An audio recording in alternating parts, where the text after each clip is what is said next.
د امر بالمعروف نهي عن المنکر او شکایتونه اوریدلو وزارت د رهبري له لوري په دې اونۍ کې د ټولو اماراتي ادارو له استازو او د ټولو اتحادیو له مسؤلینو سره د قانون د لاښې تنفیذ په موخه ناسته وشوه.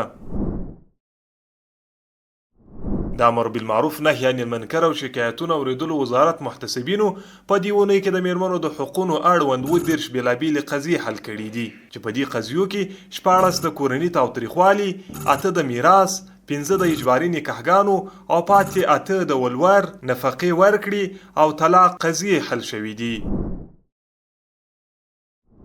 دغه راز محتسبینو په ټولنه کې د قومي او ژبني تعصباتو د مخنیوي او د یووالي د روحیې د پیاوړي کولو لپاره د هیواد په بیلابیلو ولایتونو کې 6 لویې دښمنۍ او 14 وړې شخړې حل او پر دوستۍ بدلې کړي دي.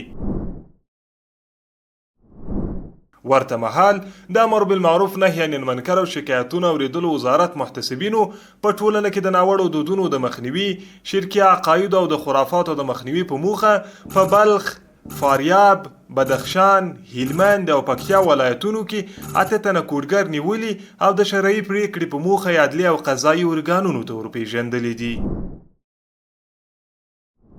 دغه راز محتسبینو په بازارونو کې د سود، احتکار، ترازو کې د کموالي، د تاریخ تیر او بې کیفیته موادو د خرڅلاو د مخنیوي په موخه له سوداګرو او هټیوالو سره 9 اصلاحي ناستې کړي دي.